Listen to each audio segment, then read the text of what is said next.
एक बार एक राजा था। वह बहुत ही समझदार था और कोई भी बात हो उसका हल ढूंढकर ही चैन लेता था। एक दिन उसके मन में कुछ सवाल आए कि किसी भी कार्य को करने का सही समय क्या है, किसकी बात सुननी है और किसे टालना चाहिए, और सबसे आवश्यक कार्य कौन सा है। यह सोच राजा ने घोषणा करवा दी कि जो भी इन सवालों के जवाब देगा उसे इनाम दिया जाएगा। पर किसी के पास उन सवालों के जवाब नहीं थे। फिर एक दिन राजा को पता चला कि जंगल में एक साधु कई वर्षों से तपस्या कर रहे हैं। शायद वह मेरे सवालों के जवाब दे सकें। ये सोच राजा साधारण वस्त्र धारण कर जंगल की ओर चल दिया। तभी उन्हें कुछ दूरी पर साधु की झोपड़ी दिखाई दी। राजा घोड़े से उतरकर साधु के पास गया तो देखा कि वे लगन से झोपड़ी के पास जमीन खोद रहे थे। राजा ने सोचा, ये तो बहुत कमजोर हैं, फिर भी कुदाल से जमीन खोद रहे हैं, मुझे इनकी मदद करनी चाहिए। और साधु से कुदाल मांगने लगते हैं। साधु बिना कुछ बोले कुदाल दे देते हैं।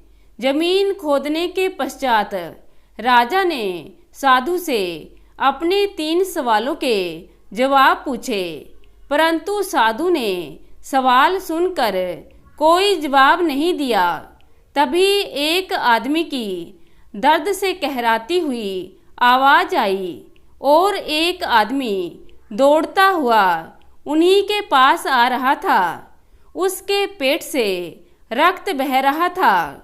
वह राजा के पास आया और बेहोश हो गया। राजा और साधु ने मिलकर उसके घाव पर मरहम पट्टी की और उसे अंदर ले गए। राजा भी थक कर सो चुका था। कुछ समय के पश्चात उस घायल व्यक्ति को होश आया और वह बोला, मुझे क्षमा कर दीजिए, मुझसे बहुत बड़ी भूल हो गई जो मैंने आपको गलत समझा। राजा ने कहा, मैं तो तुम्हें जानता भी नहीं, फिर तुम मुझसे माफ़ी क्यों मांग रहे हो। वह व्यक्ति बोला, आप मुझे नहीं जानते, आपने मेरे भाई को सज़ा सुनाई थी। जब मुझे पता चला कि आप यहाँ आए हैं तो मैं आपको मारने के लिए यहाँ आ गया, लेकिन यहाँ आपके अंगरक्षकों ने मुझे पहचान लिया और मुझे घायल कर दिया। लेकिन आपने मेरे प्राणों की रक्षा की, जिसके कारण मैं आपका ऋणी हो गया हूँ।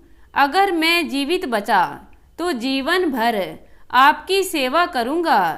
राजा ने कहा, मैं और मेरे कार्यों की वजह से तुम्हारे अंदर की कटुता मित्रता में बदल गई। मैं तुम्हें क्षमा करता हूँ। तभी राजा झोपड़ी से बाहर आता है तो देखता है कि साधु क्यारियों में बीज डाल रहे थे, जिन्हें एक दिन पहले राजा ने तैयार किया था।